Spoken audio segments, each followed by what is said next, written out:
E passaremos agora para o lançamento do livro Transporte é Preciso, uma proposta liberal sobre os transportes no Brasil, para a qual convidamos os professores Adriano Paranaíba e Elisé Bulhões.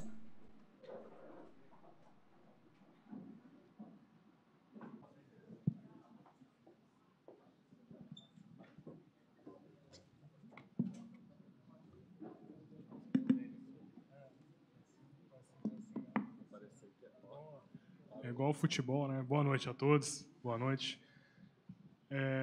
Bom, em primeiro lugar, queria agradecer a oportunidade que a Mackenzie, que a LFM, que o Instituto Mises nos proporcionou para a publicação do nosso livro. Vou fazer igual ao futebol, né? Aqueles técnicos, né? Colocam o livrinho assim, começa a fazer o jabá, né? Os livros estão para serem adquiridos ali ao fundo, gente. Vocês podem ficar à vontade.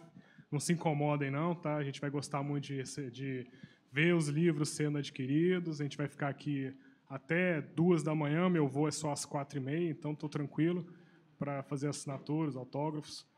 Bom, meninos, eu vou conversar um pouco com vocês. Eu acho que mais importante nesse momento é contar um pouco da história. Primeiro, a nossa história de parceria. Eu com o Adriano Paranaíba, nós fizemos um doutorado juntos e foi uma combinação interessante, né? Eu sou engenheiro civil de formação, tá? Sim, engenheiros conseguem escrever um pouquinho mais, né, do que só calcular, né? O Adriano, ele é economista de formação, né?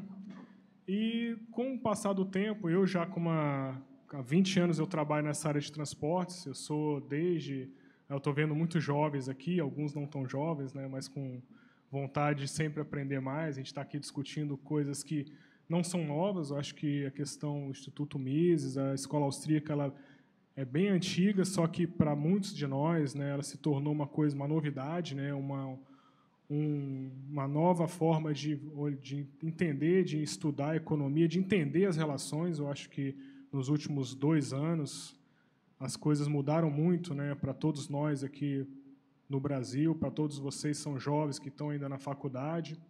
Isso foi uma mudança, acho que toda mudança eu acho bem-vinda, quebras de paradigmas são fundamentais, né? E nós começamos a discutir esse livro, na verdade, é o primeiro.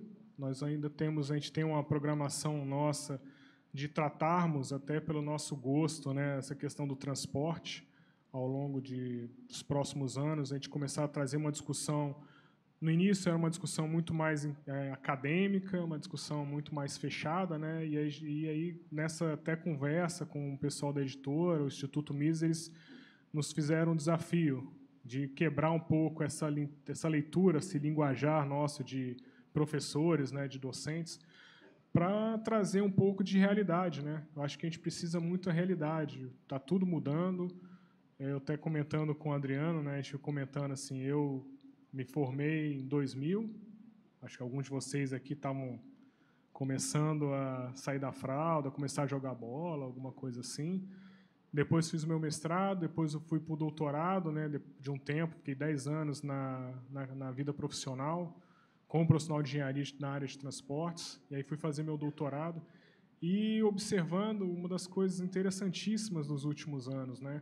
O que vocês acham? O que mudou, vocês, até os mais jovens? Qual foi a grande mudança que vocês viram nos últimos 15 anos no transporte?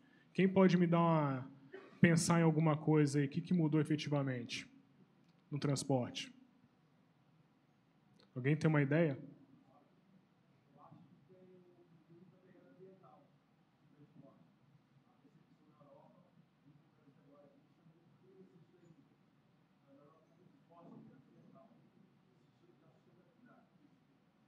Sim, a questão foi uma grande mudança. Eu até estava lendo ontem uma reportagem, né, interessante que na Holanda e Amsterdã eles estão com uma meta bem audaciosa de, em 2030, acabar com os veículos na cidade, né? Vai ter a bicicleta, vai andar a pé. Aí eu fiz um comentário num grupo, né, que tudo é grupo de WhatsApp, né? Eu falei, pô, gente, tá bom, mas e quem vai alimentar os carros elétricos, né? Como é que vai ser essa matriz? Vai ser no sol? Como é que vai ser isso? Porque está se falando só de mudar a forma, né? Mas alguém vai ter que gerar energia.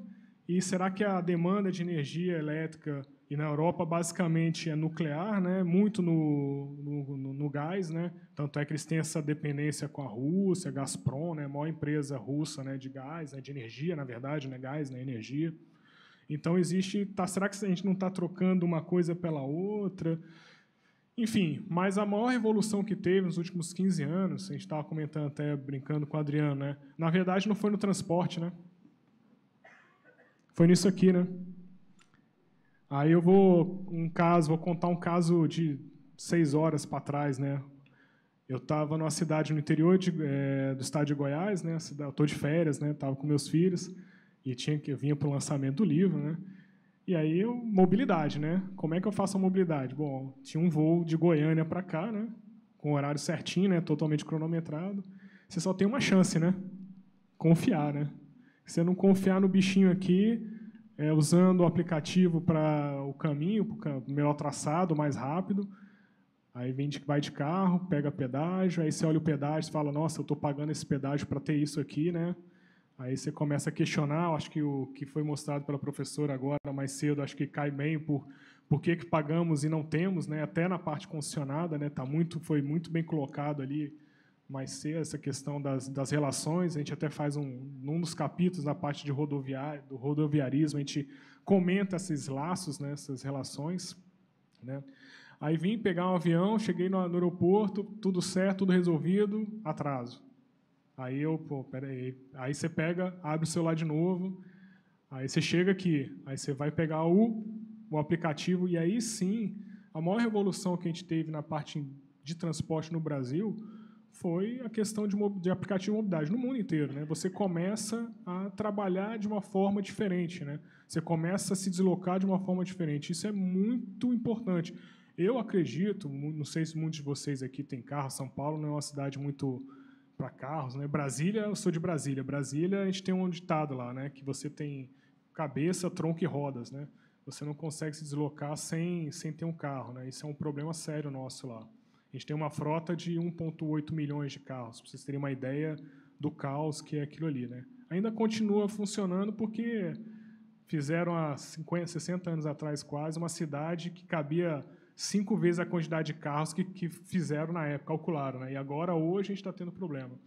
Mas os aplicativos, os aplicativos vieram justamente quebrar. Então, não foi uma questão de infraestrutura, foi um outro elemento totalmente, que há 15 anos atrás era inimaginável, né?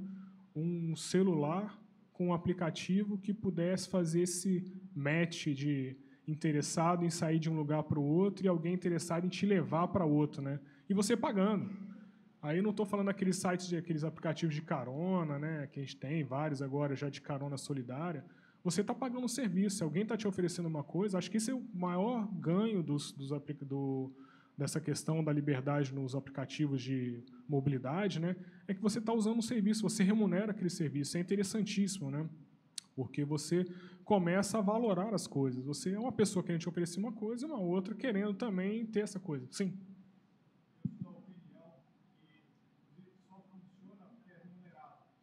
Sem dúvida. Não funciona, não tem compromisso. Sim. Eu vou dar um exemplo da Universidade de Brasília. Lá eles criaram, há 5 anos atrás, que aí o pessoal tem muita ideia também da bicicleta. A bicicleta é a solução da mobilidade, né? Aí eu brinco muito com o pessoal, não, a solução primeiro da mobilidade é você ter calçada, né? Você ter uma via que você possa andar, né? Assim, andar no sentido você com seus pezinhos mesmo, né? Depois botar uma bicicleta e evoluindo o ser humano e numa escala de evolução na mobilidade. Lá em Brasília, 5 anos atrás, na universidade, criaram um programa de compartilhamento de bicicletas grátis. 50 bicicletas foram colocadas na universidade para uso, para você se deslocar lá. O campus é enorme, o campus, não sei, deve ser do tamanho do Parque do Ibirapuera de vocês aqui de São Paulo. É gigante, é uma coisa enorme, né? Todo espaço, né? Então tem um problema de infraestrutura absurda. Tem um prédio lá que é chamado de Minhocão, ele tem 1 quilômetro de uma ponta a outra. É um prédio de 2 andares de 1 quilômetro. Imagina o deslocamento lá, né? Eu tenho aula numa ponta, sei para outra, enfim. Criaram essa facilidade para o pessoal. Em 6 meses, não tinha mais nenhuma bicicleta. Simples assim. Sim, sumiu as bicicletas. Eles entraram em algum portal dimensional e elas foram abduzidas, né? E estamos falando na universidade, né? Enfim, no ambiente universitário. Por quê? Porque não era remunerado. Aí criaram, né, agora, vocês aqui em São Paulo, que eu tenho esse aplicativo, que é o amarelinho, né, o Yellow, né, criaram lá. E é interessantíssimo, né, eu ainda não consegui utilizar em Brasília, eu estou doido para utilizar os patinetes lá, né, deve ser mó diversão. O problema é que não tem lugar, eu vou ter que andar no meio da rua, e lá em Brasília a velocidade média é uns 50 por hora, né, então um pouco arriscado. Né. Não quero ser sócio lá do Hospital de Reabilitação, lá o SARA. Né, então é melhor ficar mais tranquilo. Mas lá é bem. Mas eu baixei, porque eu gosto desses aplicativos. Eu acho que você tem que entender a mecânica, entender como essa remuneração. E lá é bem interessante. Eles ainda não estão com todas as áreas cobertas, né? E ele fala bem claro: amiguinho, se você quiser colocar ele fora da nossa área de domínio, tudo bem, não tem problema, mas você vai pagar R$30 a mais, porque possivelmente vai ter que vir uma pessoa da empresa, botar a bicicleta na área de influência do aplicativo. Sabe? Aí eu moro numa área que não está coberta ainda. Aí eu, de vez em quando, eu entro no mapinha para ver as bichinhas perdidas lá, né? 2, 3, perdidinhas lá no lugar errado, né? E o resto nas áreas centrais, onde eles têm, funcionando. Então, beleza. Certeza que é automático, né? O cara trancou a bichinha, pum, automaticamente vai debitar mais R$30 lá na conta do cidadão lá, para ele deixar de não entender a brincadeira, a regra do jogo. E não tem, e cada vez mais está sendo expandida a rede deles. Né? Então, a tendência não é, gente, é aquilo que o pessoal fala muito, né? Foi comentado, essa questão de meia gratuidades, né? Essas conversas todas. Eu não sei se aqui também tem essa questão. Lá em Brasília, resolveram o problema da meia entrada. Né? Se você não tem direito à meia entrada, não tem problema. Pegue 1 quilo de menos sal e entregue. É a mesma coisa. Então, não existe mais a meia entrada. Assim, a coisa chamada meia entrada, ela já foi por terra, há muito tempo ela foi desconsiderada. Porque uma hora sempre paga. É uma discussão que eu tinha muito lá no Transportes, lá nosso programa de pós-graduação, que eu conversava com o pessoal gostava muito de, não, a cidade não tem ônibus de graça, aí mostram cidadezinhas bucólicas europeias, né, pequenininhas, Grenoble, por exemplo, que não tem, assim, você não paga o transporte coletivo, né? Então, tem que deixar claro que é o coletivo. O público é outro conceito, o pessoal da última meia comenta lá e esquece que está errado o conceito. O transporte público, eu falo, gente, não está de graça, não. Você está pagando os seus impostos, está pagando. Não existe almoço de graça, não existe essa conversa. Alguém está pagando. Né? Então, isso é muito importante. Quando os aplicativos apareceram, o Uber, até estava vindo com o Uber, né, e ele, no horário certinho, né, aí eu comentando como é interessante, né? Aqui também já tem, mas no Rio de Janeiro que eu comecei a usar. Os taxistas começaram a dançar no Uber lá, porque lá todo mundo estava usando o Uber, né? Tudo. A prefeitura criou um aplicativo da própria prefeitura no Rio de Janeiro. E aí ela é o aplicativo mais usado de mobilidade no Rio, mas aí também por outro motivo. Aí questão de segurança aí é um outro, mas como é que eles fazem lá a dinâmica deles? É diferente do Uber. Você fala assim, eu quero pagar a tarifa cheia, R$50. Beleza, então eu abro o aplicativo, eu quero sair daqui para um lugar A, para o ponto B, é R$50 a tarifa. Aí ele fala que tem 400 táxis disponíveis, com disponibilidade de pagar você de R$50.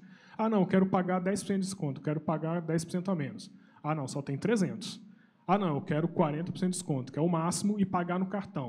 Bom, amiguinho, só tem 30 taxistas dispostos a pagar isso, a fazer essa corrida para você nesse valor. Então, eles fizeram, é diferente a mecânica da Uber, do 99, mas funciona. E lá, por que está ganhando muito lá, esse aplicativo? Questão de segurança. Porque lá, como o motorista do Uber, você não precisa ser da cidade, você pode estar na região metropolitana, muitos não conhecem andar no Rio de Janeiro. E aí, andar no Rio de Janeiro não é para espertos, né? É para amadores. Né? Então, o taxista, identificado como taxista, se por um acaso errar o caminho, ele não vai ser recebido por guarda-chuvas e coisas desse tipo. Né? Ele vão dar passagem para ele porque ele é um trabalhador, assim como o cara de guarda-chuva que está ali também trabalhando. Né? Então, tem essas particularidades. Né? Vou passar um pouco para dentro, porque o Adriano está com uma cara aqui, olhando aqui. Né? Não, pode falar, cara. Eu falei hoje o dia todo aqui, mano. Não, mas é engraçado. A gente fala o Eliezer falando da nossa parceria. É muito interessante que a gente... eu sou da economia e fui lá para a UNB porque eu achava que realmente transporte era uma coisa que era necessária discutir, né? E quando eu fui para lá, eu já tinha essa pegada austríaca, né? Um trem meio diferente, né? E cheguei lá, cara, a sala de aula, todo mundo funcionário de alguma agência. O pessoal da ANAC, da ANTAC, da NTT, do DENIT e tal. Cara, e aí eu corri perigo de vida no dia que meu professor... Não, mas tem gente boa lá também, tem uns que salvam lá. Tinha uns que salvavam. Os caras do DENIT do DENIT tem gente que salva. Não salvam. O que acontece é que aí o meu professor orientador falou assim, Adriano, você tem que pagar crédito docente, né? Você vai ter que dar aula de economia aqui, né? No meio do semestre, ele falou assim, não precisa mais dar aula, não. Não precisa mais, porque o povo está revoltado aqui. Você está fazendo uma legião de maluco aqui te seguindo. E aí surgiu o nosso grupo de pesquisa, né? Que a gente pegou aquela galera ali que realmente não estava concordando muito com a ideia da economia dos transportes como é dada, né? A gente estuda no doutorado que o problema, na verdade, parece reunião de grupo de alcoólatras anônimos, aulas na área de transporte, porque fica assim, bom era na época do J-Pot, né? Era bom a época da agência tal, porque tinha um fundo do dinheiro, aí a gente fazia pesquisa de transporte, aí era muito bom, né? E, tipo assim, a última pessoa que mexeu em Brasília foi o JK, então, os caras não sei de onde que eles faziam com esse dinheiro de pesquisa deles, né? Então, era uma choradeira, sempre foi, os congressos, eventos, eram sempre chatos, então, assim, não, vamos começar a discutir, aí catamos uma sala lá e, clandestinamente, começamos a fazer discussão de transportes, e aí foi surgindo gente falando de parte aérea, o Eliezer de hidrovia, eu falando de mobilidade urbana, e aí aquele grupo ali foi discutindo e fomos pensando realmente em soluções liberais para o transporte, o que a gente podia estar fazendo. E, como o Eliezer falou no começo, a LVM fez esse desafio para a gente. Virou e falou assim, greve de caminhoneiros, está aí, foi bem no auge da greve dos caminhoneiros que conversamos com a editora, falou assim, vocês têm que... O que vocês têm para publicar aí nessa área legal? Aí a gente mandou, aí eles falaram assim, não, cara, mas isso aqui está muito acadêmico, faz um material bacana aí para ficar uma linguagem legal. Então, a grande proposta desse nosso livro é pegar o que a gente andou produzindo nesses últimos anos, demos uma checada nos dados, e é engraçado o Brasil, né? O livro fechou, foi para revisão, aí veio a reforma ministerial. O livro vai ficar desatualizado, porque a gente fala de Ministério das Cidades. Aí que bom que o governo Bolsonaro está meio bagunçado, porque é perigoso semana que vem voltar a ter o Ministério das Cidades e o livro volta a ficar atual. Né? Porque fica esse vai e volta, junta ministério, solta. Então é um trem maluco, né, o governo. Então, assim, mesmo a gente tentando deixar atual, sempre tem assim, algumas coisas malucas, porque o Brasil... E é interessante que faz uma série de mudanças, e quando a gente olha para a história, olha para o transporte, está a mesma coisa, não muda nada. A gente está no modelo rodoviário, a gente está aí esquecendo que existem outras possibilidades. Aí, quando aparece alguém e fala assim, a solução é os trilhos, vamos fazer trilho. Pô, será que o caminho é trilho? Será que a solução para o Brasil é trilho? Né? Será que existe solução para transporte? Será que a ideia não é realmente a gente pensar em multimodalidade? Né? Então, eu comecei a me interessar por transporte, é uma história interessante. Eu era economista lá em Goiás, lá na Secretaria da Fazenda, e aí a equipe do Porto de Rotterdam foi visitar Goiás. Eu faço esse relato no livro, é muito engraçado. Os caras foram para lá para conhecer Goiás, porque Goiás não estava mais exportando soja para Rotterdam, estava mandando para a China. Aí os caras, estão perdendo cliente, vamos lá fazer uma média. Aí, Adriano, apresenta para os gringos aí, fala o que é Goiás, né? Goiás, a potência, né? Todo gringo chega, fala aí, o que é para falar? É que aqui é o melhor lugar do mundo e tal. Beleza, falar de não, se eu falar de Piquet, os caras somem de lá. Né? Os caras vão embora. Aí, Goiás, eu não sei se vocês sabem, nós temos em Anápolis, entre Goiânia, a capital de Goiás, e o Distrito Federal, tem uma cidade chamada Anápolis, que nós temos lá um negócio chamado Porto Seco. Quem já ouviu falar do Porto Seco de Goiás? Pois é, os gringos falaram assim, que negócio é esse? Um porto a 2.000 quilômetros do mar? Aí eu falei assim, porque é o seguinte, para facilitar o desdobramento, o desembaraço aduaneiro, tá meio complicado lá no mar. Então, foi mais fácil fazer um porto a 2.000 quilômetros do mar para fazer o desembaraço aduaneiro. Nós ficamos assim, cara, que lugar maluco é esse? Que surrealidade é essa? Né? Eu falei assim, cara, realmente é surreal, não tem o que falar. Né? O Brasil é realmente uma jabuticaba, isso é fato. Não tem como fugir. E aí eu falei, cara, esse negócio de transporte, então a gente precisa discutir transporte. Então, o transporte tem que ser discutido. E tem que ser buscado solução, né, para a gente... Então, buscamos tentar trazer soluções para diversos modos de transporte, uma perspectiva liberal. Não queremos parar nesse livro, como a Eliezer falou. A gente quer cada vez mais desdobrar os nossos estudos, tentar fazer o máximo de contribuição para que as pessoas entendam, não fique só aquela discussão do relatório, né? O relatório, fizeram um projeto de transportes, a EPL, a empresa de planejamento logístico, fez o projeto para 2020. Legal. E aí, o que significa? Significa que é o Ctrl+C, Ctrl+V do que eles fizeram em 1930, 40, 80, porque eles só foram jogando o projeto para frente. Então, a gente precisa enfrentar uma série de discussões. E essa é a proposta do nosso livro. Espero que vocês comprem o nosso livro, claro. A gente precisa que vocês comprem, mesmo porque, se não comprar, eu vou jogar um voodoo que o PT ganha na tua cidade na eleição que vem. Então, você tem que comprar o livro, senão você está lascado. Então, não sei se alguém quer fazer alguma pergunta, e a gente já passa, porque o nosso horário já está quase estourado, para a gente começar aí, convidar o professor Denis para vir para cá, para a gente fazer a sessão de autógrafos, conforme combinado.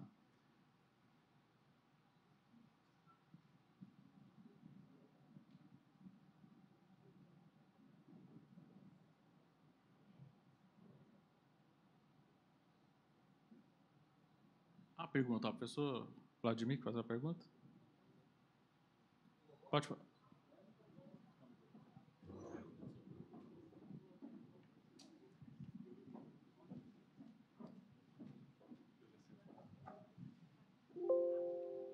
Tá ok, tá. Rapidinho, eu queria parabenizar, porque transporte também é minha área de interesse e especialização, e eu, recentemente, não sei se você sabe, que a maior licitação de transportes do Brasil foi feita aqui em São Paulo, e ela estava prorrogada em contrato de emergência há 3 gestões, que é a licitação do ônibus. Por uma coincidência quase nenhuma, de 33 lotes, 32 só tinha uma empresa interessada, elas não concorriam entre si. Só em um lote que houve entre 2. E são as mesmas empresas, que tem que ter garagem, tem um monte de requisitos no edital. Como é que é o modelo que você imagina para transporte coletivo numa grande metrópole que não passe por esse centralismo estatal e essa licitação capturada e micada que levou bilhões, é a segunda maior rubrica do município depois de Folha, é dinheiro na mão, assim, teoria da captura, o que vocês quiserem, empreendedor, juntar a escolha pública, teoria, tudo isso na realidade. Como é que a gente foge de um modelo desse? Eu estou tendo uma experiência muito bacana lá na cidade de Goiânia, que você tem lá um consórcio de empresas, são 5 empresas que fazem um consórcio, e é igual essa história, os 5 estão ad eterno lá. Um colega nosso de mestrado assumiu uma diretoria lá, e aí eu vejo que, eu acho que a média gerência dessas empresas, a gente melhorando a perspectiva e fazendo com que esse pessoal abra um pouco a mente, dá para surgir coisa bacana. Por exemplo, ele teve a seguinte ideia, ele virou para o dono de uma das empresas e falou o seguinte: cara, o Uber vai vir com ônibus aí, vai ferrar nós, mano. Nós vamos ter que bolar um trem parecido que nem o Uber ônibus, que tem lá na Europa, nós temos que bolar para a gente pôr aqui. Porque eles vão vir e eles vão arrebentar que nem arrebentaram os taxistas. Vejam que interessante, né? O randiano, até como randiano, o cara pensou, não, então eles estão implementando um sistema que é muito parecido com o que você pode ter em outras... porque o grande problema do ônibus é aquela questão da escala, que hoje virou um inferno para o dono de ônibus. Esse pessoal, a gente conversa com eles e fala, pô, é complicado o ônibus, porque agora a gente é obrigado a ficar... Porque você tem que cumprir o contrato da rota. Então, se você leva os aplicativos para as empresas de ônibus, para você ter rota flexível, você melhora muito e aí vai poder ter competição. Mas aí volta. Se a gente tiver um monopólio estatal que garante aquilo via licitação, então Então, se você abre essa questão minimamente, assim, o cara cumpre regras. Eu lembro que quando não existia Uber, eu defendia assim, não, cara, não precisa, libera táxi. Se o cara passa lá no Detran, faz uma vistoria, se o carro dele não pega fogo, ele pode rodar como táxi. Minimamente, para a gente saber que não vai dar problema o carro. Então, se abre esse mercado também. Por quê? Porque aonde tem as grandes linhas de ônibus, não temos problemas. No centro da cidade, nós não temos problema. A gente tem problema onde a empresa de ônibus não tem interesse, que é longe. Mas lá, para uma empresa pequena, ela pode ter interesse de rodar ali. Então, você pode ter pequenas empresas de transportes na região metropolitana rodando em diversas áreas, e uma empresa grande ali mesmo, dominando, que ela fica ali porque aquele mercado é realmente extremamente rentável para o tamanho dela. Então, tem interesse dela de ficar comprando político e tal, para estar sempre ganhando. Mas aqueles pedacinhos, libera eles. É o mesmo problema. Nós tivemos essa semana a aprovação da MP 868 sobre saneamento básico. A mesma história. O problema não é o abastecimento de água ser monopólio ou não. O problema é o governo não autorizar, onde nunca teve água, que aquela empresa estatal que nunca teve interesse de levar água, deixa uma empresa pequena operar a água dali. Para aquela empresa pequena vai ter interesse, porque para o pequeno aquilo lá pode ser muito lucrativo, uma empresa grande pode não ser. Então, eu vejo muito disso, essa combinação. Também, né, a gente fala assim, a demonizar os grandes, falar mal dos pequenos, que eles não dão conta, eu acho que dá para fazer uma combinação. Então, eu vejo que a gente tem que combinar.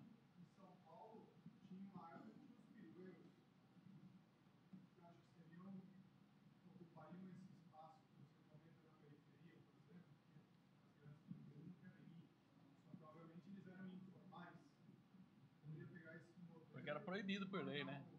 Você libera, você vai abrindo, né? Então, em Goiânia, nós vamos ter uma experiência que é a primeira experiência de aplicativo na América Latina de pequenas rotas, de usar aplicativos. Se você não precisa nem abrir a área, você vai liberando áreas para outras empresas também rodarem, vai melhorar para o grande, que ele não vai ser mais obrigado pelo contrato dele de ir lá longe, ele fica ali na região metropolitana rodando com ônibus, rodando com metrô, e o resto você deixa para empresas pequenas operarem aquilo, capilarizado.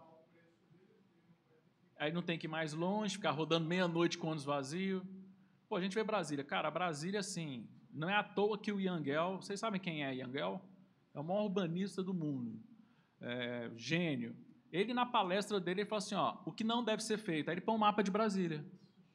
E dá a palestra dele toda falando de Brasília. Brasília, você tem ônibus. Aí, não tem ônibus e tal. Por quê, cara? Os ônibus funcionam só num horário, que é o horário da galera sair da cidade satélite e ir para o plano piloto. Aí você passa perto do Mané Garrincha, tem um monte de ônibus parado esperando o povo sair para ir embora e voltar.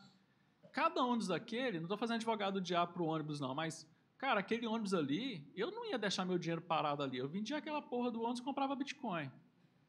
O cara está deixando o capital dele parado, imobilizado ali. Então, veja, também não é um negócio de ouro, mas como ele já tem... Aí é uma característica de empresas de ônibus. Elas são familiares. Então, por que a empresa continua fazendo? Porque o capital é aquele ônibus ali. Está imobilizado. É a garagem. Já está, então vamos seguindo com o modelo de negócio. A expectativa é que entre novas mentes, entrem pessoas novas, aí sem querer ler um livro desse, sem querer encosta a pesquisa do professor Vladimir, e aí vai mudando um pouco a ideia ali da empresa familiar, que é a característica do mercado.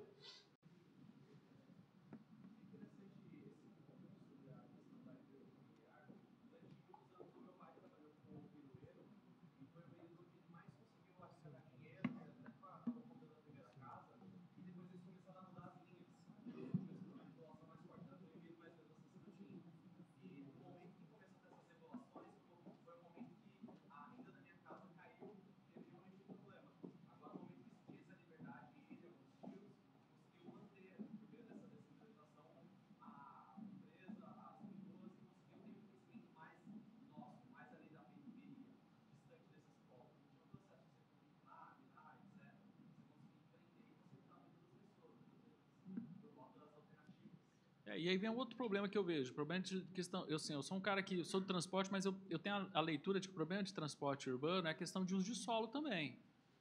A gente também faz uns bairros lá na casa da Caixa Prego, velho. Pô, o custo é altíssimo de você ir, né?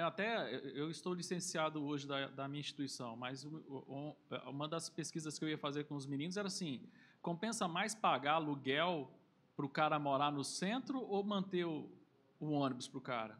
Às vezes é mais barato política pública você pagar um prédio abandonado para o cara morar no centro do que ficar mantendo essas linhas de ônibus que vai 15 horas para o cara chegar no trabalho. Então, é esse problema, tá? Parece que nós, por causa do tempo, só temos mais uma pergunta. É muito pontual. O separar nas rodovias. Hoje, você, para poder economizar para concessionários, tirar do cobrador, para você economizar para o país, reduzindo violentamente o consumo de combustível, que parece que não, mas se você for fazer a conta, você sabe muito bem o gasto de poder parar, entrar naquela fila e depois seguir em frente, é um consumo violentíssimo de combustível. Certo? Pois bem, você, cidadão, para ter o separar, você tem que pagar, enquanto você deveria ter um desconto. Deveria ser dado um estímulo, um desconto para o cidadão ter um separar, para ele livrar tudo isso e resolver muito mais fácil. Mas você tem que pagar. A concessionária deveria pagar a empresa do separar, porque ela é a grande beneficiária do separar. Então, eu acho isso uma incoerência. Eu gostaria de saber se eu acho. Não, o senhor está absolutamente certo. Eu até estava comentando com o Adriano que eu vim esse meu périplo para chegar aqui, né, de carro, de avião, depois de Uber aqui. Só tem essa questão de o senhor colocou muito bem, sem parar. A questão hoje, porque hoje hoje não mais, né? Porque só até 10 anos atrás eu só conhecia o sem parar. Só tinha um, que era o sem parar. Aí hoje eu estava pagando a BR-153, a Transbrasiliana, ela tem pedágio, né? Aí eu passando, pagando, porque por que eu não tenho sem parar, Conecta Car, qualquer desses adesivos, esses tagzinhos? Porque eu uso pouco o carro para fazer viagens fora de Brasília, né?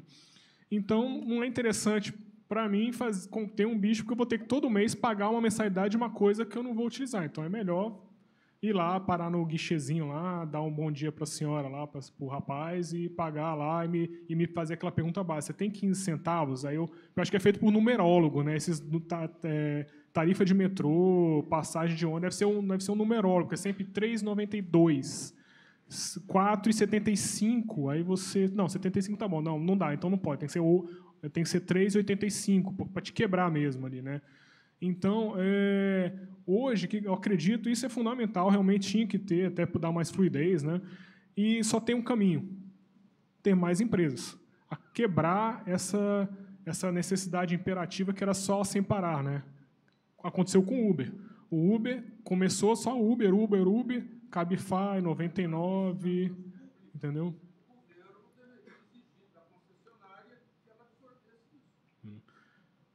É uma alternativa. Sim, é uma alternativa. Agora, o problema é que as agências reguladoras no Brasil tem um problema ainda de consciência psicológica para trabalhar, né? Porque elas ainda estão com um problema de saber o que elas têm que fazer, se elas têm que regular realmente o serviço ao usuário ou regular para que outros interessados em entrar no sistema entrem, né? Porque ela fica capturada. Então, esse é um problema que tem que evoluir, né? Gente, eu queria só passar aqui e agradecer mais uma vez a oportunidade. Vou passar para um rapaz aqui que está olhando para a gente fazer algum comentário, né? Eu acho que é só para fechar mesmo, né? Eu de carro não entendo nada de transporte. Né? Sentou, pagou a conta, né? Bom, dado adiantado da hora, nós teremos agora a sessão de autógrafos com os professores Adriano, professor Denis, professor Eliezer. Os interessados devem subir pelas escadas e descer pelas rampas. Nós gostaríamos de lembrá-los que amanhã este evento acontecerá no Auditório Rui Barbosa. Então, vocês devem se dirigir à entrada da rua Itambé 143. E desejamos a todos uma boa noite e bom evento para amanhã.